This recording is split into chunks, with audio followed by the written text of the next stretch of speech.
Today we are going to start delegation and decentralization. ये last topic है हमारे chapter का.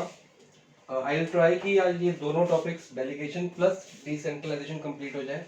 अगर नहीं हो पाया तो डेलीगेशन तो कम से कम करेंगे. नहीं हो पाएगा ये होता है क्योंकि मैं ना सोच के नहीं पढ़ा रहा आपको कि मैं फटाफट से ये समझा दूँ फटाफट से वो समझा दूँ. As we are not interacting face to face तो मुझे आपसे क्वेश्चनिंग करने का अपॉर्चुनिटी नहीं मिल रही. लाइव तो मैं आपसे फेस टू फेस पूछ लेता हूँ ना, ये समझ आया नहीं आया या इसका मतलब बताओ या जो कुछ आपको आता है. मेरे को कुछ नहीं पता तो मेरे को खाली बोलना ही होता है. तो पता नहीं लगता कौन सी टॉपिक में डिटेल में बोलना है. तो अब जब टॉपिक शुरू करूंगा तो पता लगेगा कितनी देर उसको लगती है. अगर टाइमली ये फिनिश हो गया तो ये भी कर लेंगे, वरना इसको अगली बार कर लेंगे. ठीक है. अब डेलीगेशन एंड डिसेंट्रलाइजेशन का मतलब क्या है. सबसे पहले डेलीगेशन की बात करते हैं. डेलीगेशन होती है ट्रांसफर ऑफ अथॉरिटी. ये इसका दूसरा नाम है कि अथॉरिटी को ट्रांसफर करना. अब अथॉरिटी है किसके पास? अथॉरिटी ऑब्वियसली है हमारे पास टॉप मैनेजमेंट के पास. अथॉरिटी मतलब पावर.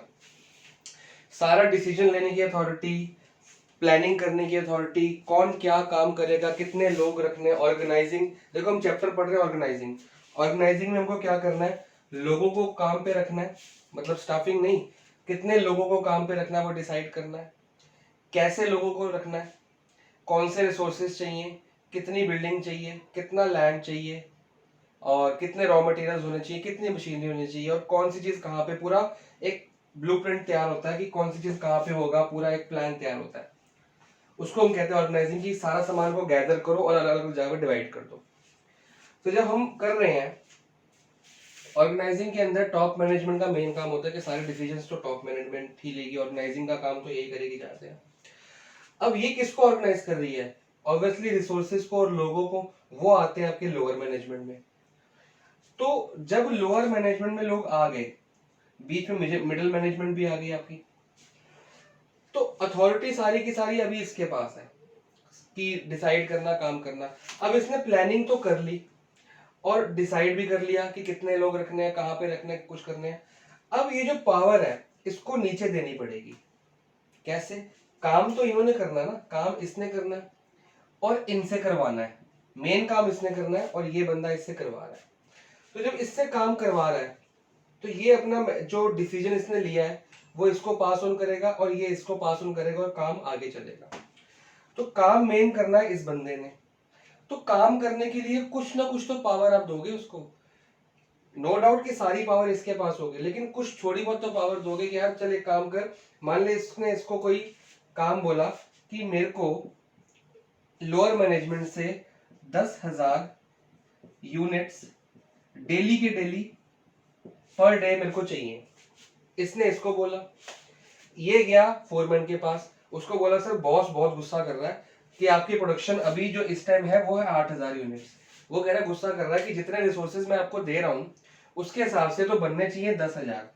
तो मेरे को 10,000 चाहिए, चाहे आप जैसे मर्जी काम करो, ओवर टाइम लगाओ, कुछ करो, हमको नहीं पता. मेरे को 10,000 डेली चाहिए. आप लोग 8,000 क्यों बना के दे रहे हो? जितना मैं आपको रॉ मटेरियल 10,000 यूनिट्स बनाने का दे रहा हूँ और आप मेरे को बना के दे रहे हो 8,000, तो आप टाइम वेस्ट कर रहे हो मेरा. ये बोला इसने इसको.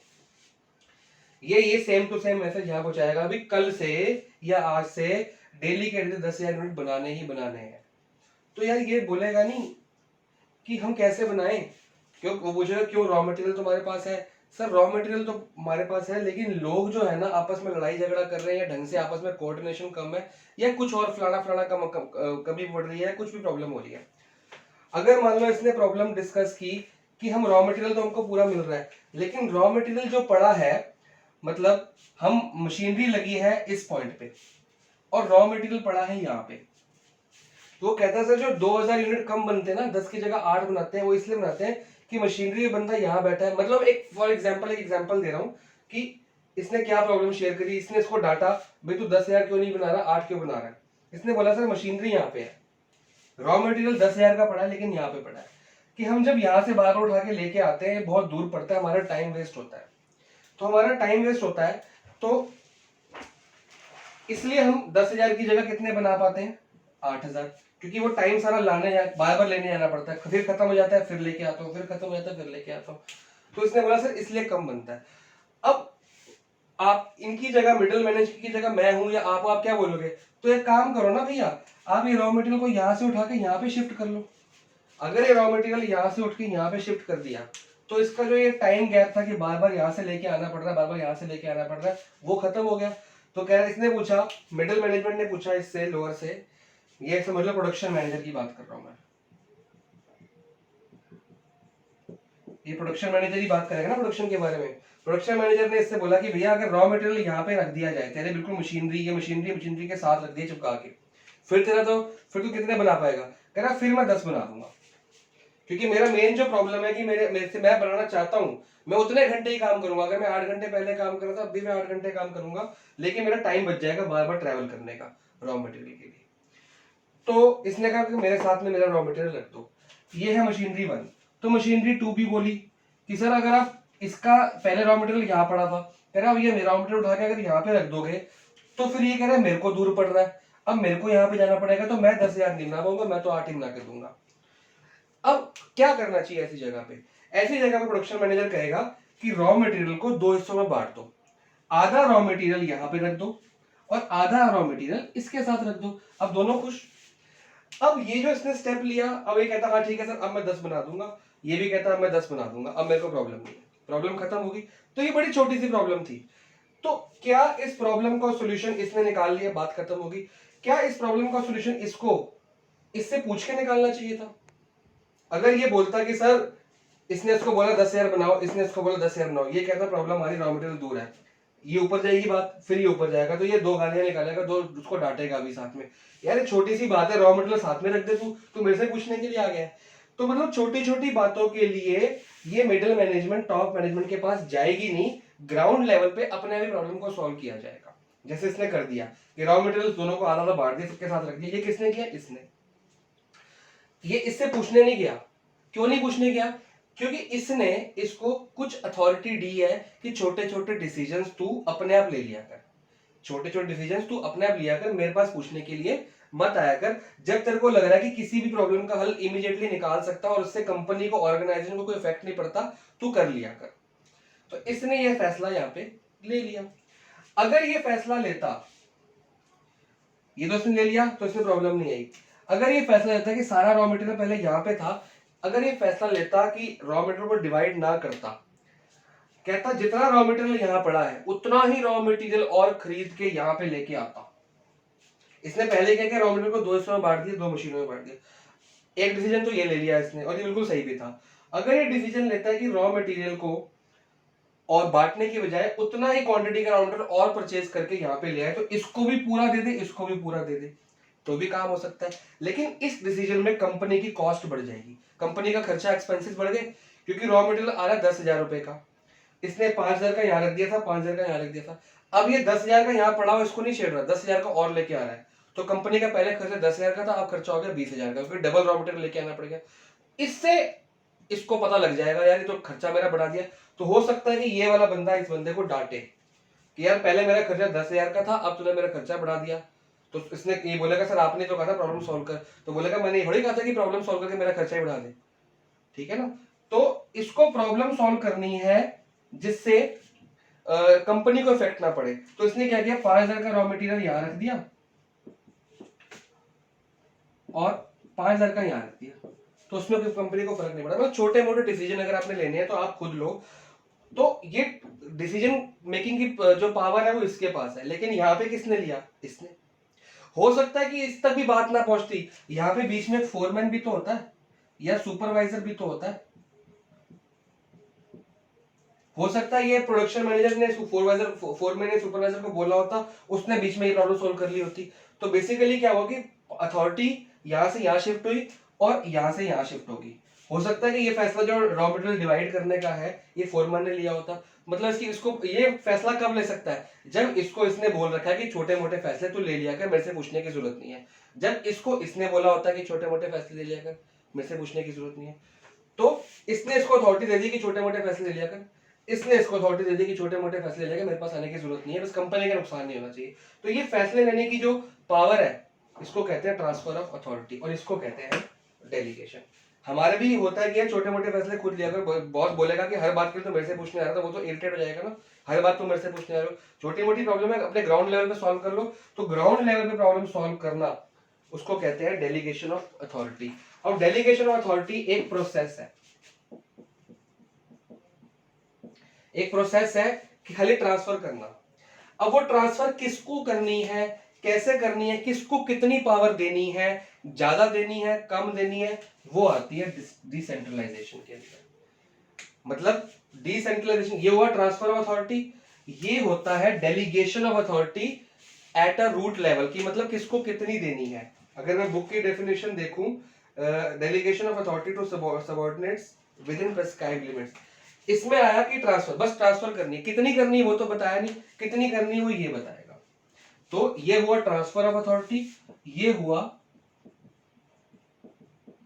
डेलीगेशन ऑफ अथॉरिटी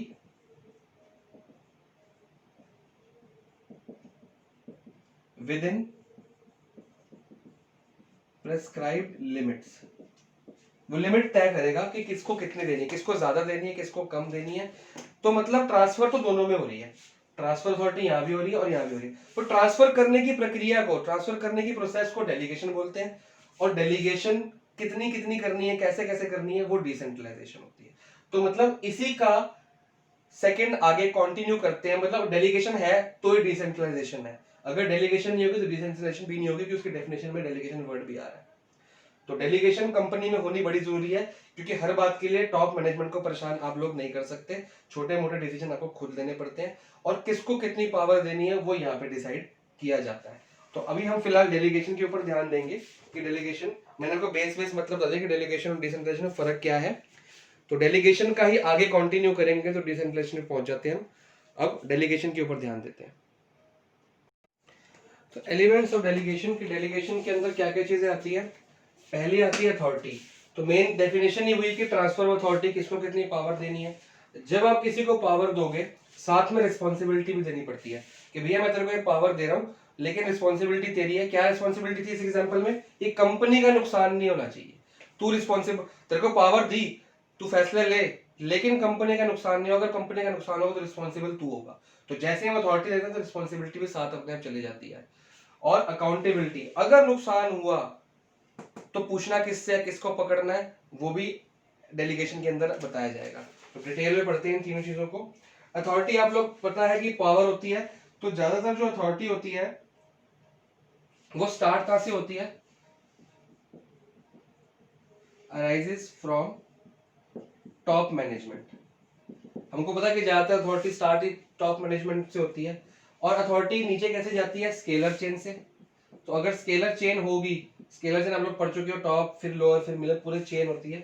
तो टॉप मैनेजमेंट स्टार्ट होती है और स्केलर चेन से नीचे नीचे जाती रहती है। तो स्केलर चेन होगी तो ये अथॉरिटी नीचे दे पाओगे, वरना आप दे नहीं पाओगे। टॉप मैनेजमेंट का बंदा लोअर मैनेजमेंट को कभी अथॉरिटी नहीं देगा, वो अपने से नीचे वाले को देगा, वो उसके नीचे, वो उसके नीचे, वो उसके नीचे, ऐसे चलती रहेगी। स्केलर चेन में जो अथॉरिटी है ट्रांसफर होती है स्केलर चेन में। और क्या लिखा है, position extend to authority highest top level में तो कर लिया। अथॉरिटी हेल्प्स मेंटेन ऑर्डर, तो ये सुपीरियर एंड सबऑर्डिनेट रिलेशनशिप बताती है सॉरी, कि कौन किसका सुपीरियर है, कौन किसके नीचे काम करते हैं। मतलब स्केलर चेन का ही दूसरा पार्ट हो गया, कौन किसके ऊपर है, कौन किसके नीचे, सब बताती है। Authority restricted by laws and the rules and regulation of organisation. Authority restrict है, आपको पूरी अथॉरिटी नहीं मिलेगी। It is restricted by rules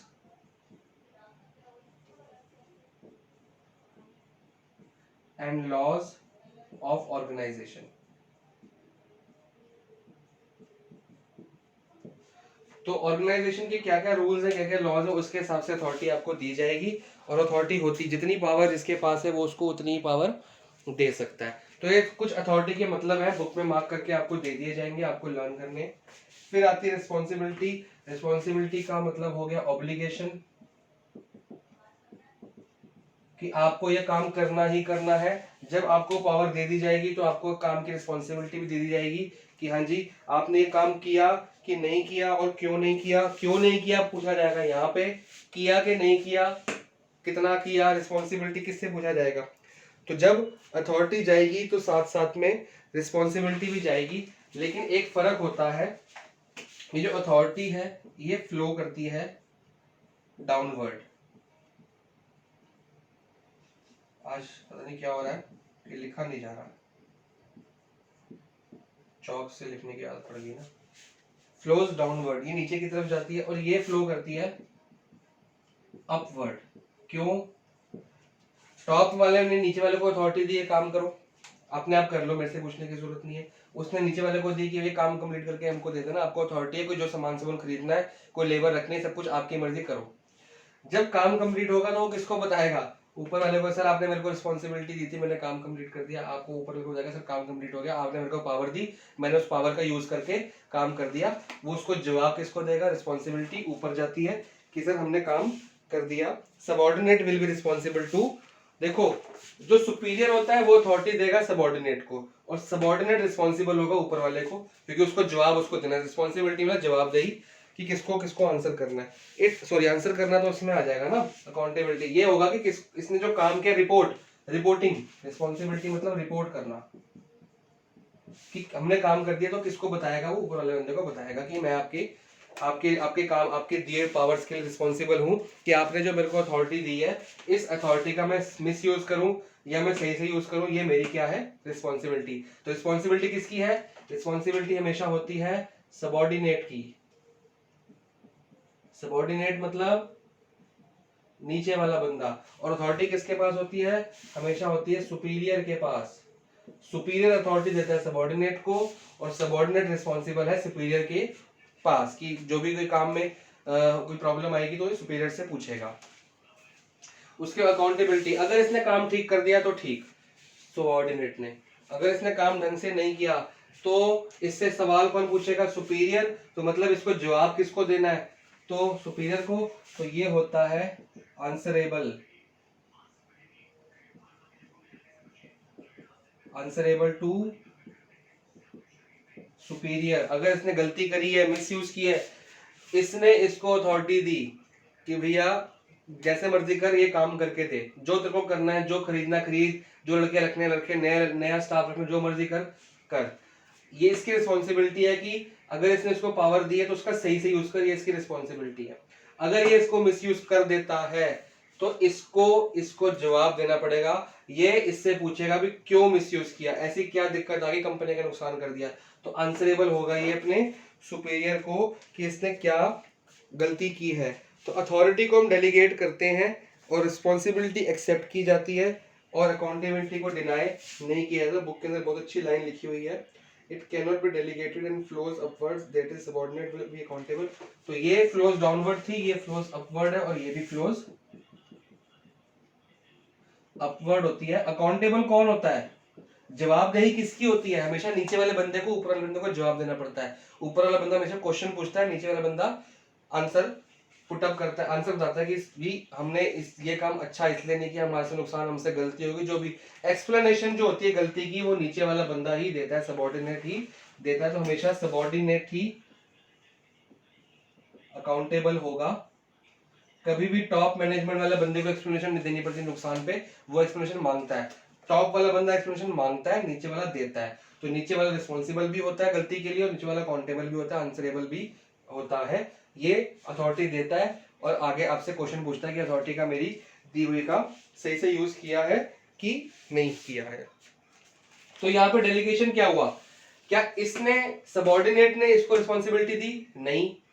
क्या सबऑर्डिनेट ने इसको अकाउंटेबिलिटी दी? क्या सबऑर्डिनेट कभी मालिक को पूछ सकता है? मान लो लोअर लेवल का बंदा, एक वर्कर टॉप मैनेजमेंट सीईओ को पूछ सकता है कि सर जी कंपनी में नुकसान क्यों हो रहे हैं? वो कभी नहीं पूछ सकता। लेकिन एक सीईओ सुपरवाइजर को या मिडिल मैनेजर को पूछ सकता है भी कंपनी में नुकसान क्यों हो रहे हैं।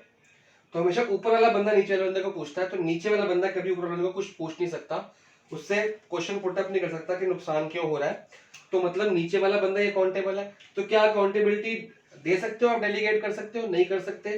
रिस्पॉन्सिबिलिटी डेलीगेट नहीं कर सकते, तो सिर्फ अथॉरिटी को डेलीगेट किया जाता है, मतलब ट्रांसफर किया जाता है, नीचे दिया जाता है कि आप लोग को अथॉरिटी मैंने दे दी, आप ये काम करो। लेकिन अथॉरिटी दी तो रिस्पॉन्सिबिलिटी साथ जाती है और अकाउंटेबिलिटी भी साथ जाती है। अगर आपको पावर दी है तो आपकी रिस्पॉन्सिबिलिटी बनती है उस पावर का सही यूज करो, और अगर आप मिस यूज करोगे तो आपको आंसर भी पूछा पूछा आपको एक्सप्लेनेशन भी मांगी जा सकती है कि आपने गलती क्यों की। तो जब अथॉरिटी जाती है मतलब पावर जाती है तो रिस्पॉन्सिबिलिटी अकाउंटेबिलिटी साथ साथ चलती है, इसलिए ये तीनों इकट्ठे लिखे जाएंगे एलिमेंट्स ऑफ डेलीगेशन में। लेकिन प्रोसेस ऑफ डेलीगेशन में सिर्फ जो ट्रांसफर करने का काम है वो सिर्फ अथॉरिटी की जाती है। तो अब इसके पढ़ेंगे हम प्रिंसिपल्स।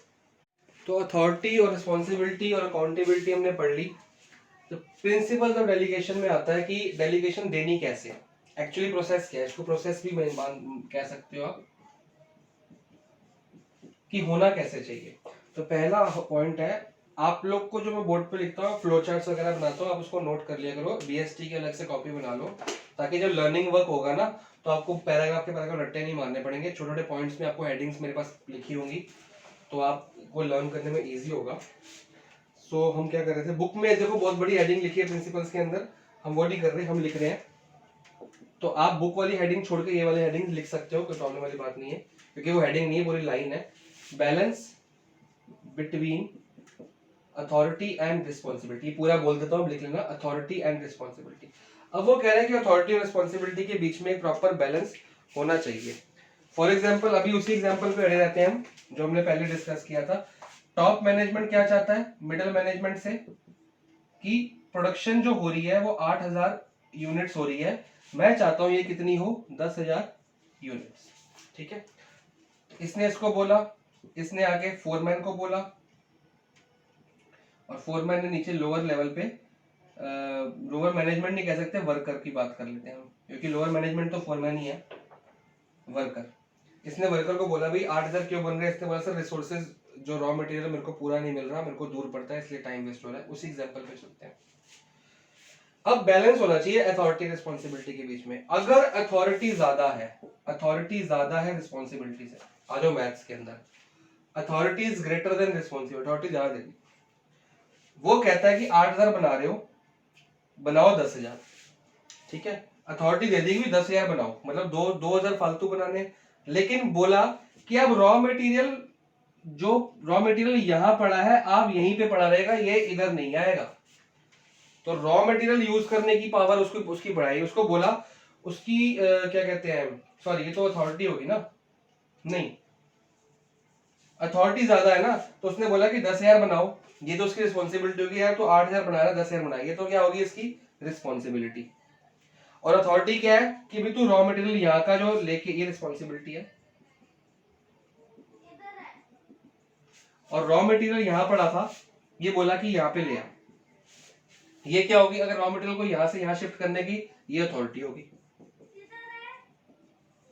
ठीक है, अगर ये अथॉरिटी इसको ज्यादा दे दी, बहुत ज्यादा दे दी कि यार तू जितना मर्जी यूज कर, रॉ मटेरियल तू जितना मर्जी यूज कर, बस मेरे को 10,000 बना के दिखा, तो क्या करेगा ये, इसको पता है मेरे को तो पूरी पावर मिल गई, क्या करना है 8,000 की अगर 10,000 बनाने, खुला यूज करो खुला, तो ये वेस्टेज शुरू कर देगा चीजों की। अभी तक ये रॉ मटेरियल यूज कर रहा था 8,000 के हिसाब से, अब ये यूज करेगा 10,000 के बनाने के हिसाब से, लेकिन इसको पता लग गया कि उसको मालिक ने बोल दिया भैया मेरे को नहीं पता, मेरे को 10,000 बना के दिखाओ, रिस्पॉन्सिबिलिटी थी 10,000 बना के दिखाओ, लेकिन वो कह रहा सर रॉ मटेरियल दूर पड़ता है, जहां मर्जी रख, जैसे मर्जी रख, जितना मर्जी यूज कर। अब इसने जैसे सुना कि यार जितना मर्जी यूज कर, इसके तो हो गए, तो ये थोड़ा थोड़ा रॉ मटेरियल अपने घर लेके आना शुरू कर दिया, चोरी चकारी शुरू कर दी, हेरा फेरी शुरू कर दी, रॉ मटेरियल यहाँ से उठाया और बाहर जाके बेचना शुरू कर दिया, बाहर से एक्स्ट्रा इनकम कमानी शुरू कर दी। लोग करते हैं फैक्ट्रियों में ऐसे कि वहां फैक्ट्री का सामान ले जाके बेच देते हैं, घर ले जाते हैं, यूज कर लेते हैं। तो ये कब इसको हुआ, जब इसको सुनने में मिला कि मालिक ने बोला 10,000 बना, चाहे जितना मर्जी यूज कर, मेरे को नहीं मतलब, तो इसने रॉ मटेरियल का कर दिया वेस्टेज। तो जब अथॉरिटी ज्यादा होगी रिस्पॉन्सिबिलिटी से, तो भी हमारा क्या हो गया, लॉसेस, नुकसान हो गया। अगर रिस्पॉन्सिबिलिटी में ज्यादा कर दूं, अथॉरिटी कम दूं, रिस्पॉन्सिबिलिटी ज्यादा दे रहा हूं, अथॉरिटी में कम दे रहा हूं, मतलब मैंने इसको रिस्पॉन्सिबिलिटी दे दी कि 8,000 से 10,000 बना, ठीक है, लेकिन मैं कह रहा हूं अथॉरिटी कितनी दी मैंने, कि रॉ मटेरियल तो भैया यहीं पड़ा रहेगा, तू जो मर्जी कर, मेरे को मतलब नहीं है, रॉ मटेरियल तो तेरे को दूर से ही लाना पड़ेगा, लेकिन 10,000 बना के दे। तो ये कहेगा सर ये तो परेशानी है, मैं नहीं ना बना पा रहा, मेरे को वो दूर पड़ता है, अगर आप मेरे को रॉ मटेरियल यहाँ पे रख दो तो मैं बना दूंगा। कह रहा ना, अथॉरिटी में तेरे को नहीं दे रहा इस बात की कि तू रॉ मटेरियल यहाँ पे लेके आ, लेकिन तेरे को बनाने इतने पड़ेंगे, तो रिस्पॉन्सिबिलिटी ज्यादा कर दी और अथॉरिटी थोड़ी बहुत दी या दी नहीं, तो यहाँ पर रिस्पॉन्सिबिलिटी ज्यादा होगी अथॉरिटी से, तो क्या होगा, तो ये क्या अपना पोटेंशियल दे पाएगा, ये काम करके आ पाएगा, नहीं करके आ पाएगा, प्रोडक्शन बढ़ेगी नहीं बढ़ेगी। तो कहने का मतलब ये है कि अथॉरिटी भी ज्यादा नहीं होनी चाहिए रिस्पॉन्सिबिलिटी से, और रिस्पॉन्सिबिलिटी भी अथॉरिटी से ज्यादा नहीं होनी चाहिए, दोनों के बीच में प्रॉपर बैलेंस होना चाहिए, तभी चीजें मेंटेन हो पाती, तभी डेलीगेशन ढंग से हो पाती है। तो जब भी आपको डेलीगेशन करनी है, ये आपको चैप्टर पढ़ाया जा रहा है कि बड़े हो गए आप लोग बिजनेसमैन बनो, मैनेजर्स बनो, तो जब भी आप अपनी कंपनी में डेलीगेशन करोगे या आपके साथ डेलीगेशन होगी, अगर आप जॉब कर रहे हो तो आपके ऊपर अथॉरिटी आएगी, और अगर आप मालिक हो तो आप डेलीगेशन करोगे, तो आप जब डेलीगेट करोगे तो जितनी अथॉरिटी आप दे रहे हो उतनी रिस्पॉन्सिबिलिटी भी दो, और जितनी रिस्पॉन्सिबिलिटी दे रहे हो काम करने की उतनी अथॉरिटी भी आपको देनी पड़ेगी। अगर आप चाहते हो कि प्रोडक्शन बढ़े, 2000 यूनिट से बढ़ जाए, तो उतनी आप उसको पावर भी दो कि थोड़ा सा काम को इधर उधर कर सके, लेकिन ज्यादा पावर नहीं देनी वरना वो आपको नुकसान करेगा, और कम पावर भी नहीं देनी कि वो काम ही ना कर पाए। ठीक है जी। उसके बाद delegation does not mean abdication. अब एब्डिक्शन क्या होता है, इसके बारे में थोड़ा सा विचार करते हैं। में जो वर्ड लिखा है ना एब्डिक्शन, उसको आप चेंज करके अकाउंटेबिलिटी भी लिख सकते हो, तो ये हम डिस्कस कर चुके हैं। डेलीगेशन का मतलब ये नहीं है कि आप अकाउंटेबल नहीं हो, तो आप अकाउंटेबल भी हो। अगर आपको टास्क दिया गया है 10,000 यूनिट्स बनाने हैं, और आपको अथॉरिटी भी दे दी गई कि आप रिसोर्सेज को यहाँ पे रख लो लेकिन उसका ढंग से यूज करो, तो अथॉरिटी की भी लिमिट बता दी कि रिसोर्सेज यहाँ पे रखो लेकिन ढंग से यूज करो और वेस्टेज नहीं करनी, और रिस्पॉन्सिबिलिटी बना दी कि 8 की जगह आप कितने बना के दो, 10 बना के दो, तो दोनों बराबर बैलेंस हो गए। अगर ये अब इसको रिसोर्सेज मिल गए, अब इसकी रिस्पॉन्सिबिलिटी क्या है, रिसोर्सेज मिल गए पास में, इतने बनाए, अगर ये नहीं बना पाता फिर भी ये 8 ही बना पाता है, तो ये वाला बंदा या ये वाला बंदा इससे पूछेगा नहीं वर्कर से कि अब तो भैया तेरी तूने कहा था 8-10 इसलिए नहीं बन पा रहे, रिसोर्सेज दूर पड़े हैं, अब तो रिसोर्सेज भी तेरे साथ में रख दिए, अब क्यों नहीं 10 बन रहे, तो ये इससे पूछेगा, फोरमैन इससे पूछेगा, और इसको फोरमैन को क्या करना पड़ेगा, आंसर देना पड़ेगा कि मेरे से क्या गलतियां हो रही हैं, क्यों मैं टाइम वेस्ट कर रहा हूं, क्यों मैं नहीं बना पा रहा, ये एक्सप्लेनेशन देगा। तो ऊपर वाला बंदा नीचे से पूछता है, नीचे वाला बंदा उसका एक्सप्लेनेशन देता है, जब कोई गलती होती है, जब कोई नुकसान हो जाता है, जब कोई लॉसेस हो जाते हैं, जब कोई मिस्टेक्स हो जाती हैं, या जब काम जो रिस्पॉन्सिबिलिटी दी हो पूरी नहीं हो पाती। तो डेलीगेशन का मतलब सिर्फ अथॉरिटी देना नहीं कि आपने अथॉरिटी दे दी, आप नीचे वाला बंदा एंजॉय करे, हाँ भाई मजा आ गया, मेरे को तो पावर मिल गई। उसको ये सोचना पड़ेगा कि अगर मेरे को अथॉरिटी मिली है, मेरे को पावर मिली है, तो मेरी रिस्पॉन्सिबिलिटी है मैं काम पूरा करके दूं, अगर मैं काम पूरा करके नहीं दूंगा तो मेरे से क्वेश्चन पुट अप होंगे। तो डेलीगेशन का मतलब सिर्फ अथॉरिटी देना नहीं, अकाउंटेबिलिटी देना भी है। तो अगर आप ध्यान से देखो तो ये एलिमेंट्स वाले पॉइंट ही तो है, सिर्फ ये पॉइंट अलग हुआ ना, इसमें बताया गया कि अथॉरिटी रिस्पॉन्सिबिलिटी के बीच में बैलेंस होना चाहिए। तो ये वही पॉइंट, अगर आप अकाउंटेबिलिटी को वहां लिखोगे और यहाँ लिखोगे, सेम टू सेम पॉइंट्स आप अंदर एक्सप्लेनेशन लिख सकते हो, कोई फर्क नहीं है। Authority granted to a subordinate can be taken back and redelegated to another person. हाँ, ये बहुत इंपॉर्टेंट पॉइंट है। जो डेलीगेशन दी है वो वापस भी ली जा सकती है, तो उसको कहते हैं रीडेलीगेशन।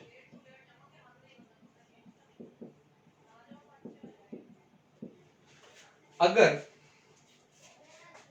इसने बोला 10,000 बनाओ, इसने बोला 10,000 बनाओ, फोरमैन को बोल दिया, फोरमैन ने कितने वर्करों को बोला, 10 वर्करों को ये बात बोल दी कि हमको 1 महीने तक इतना डेली चाहिए।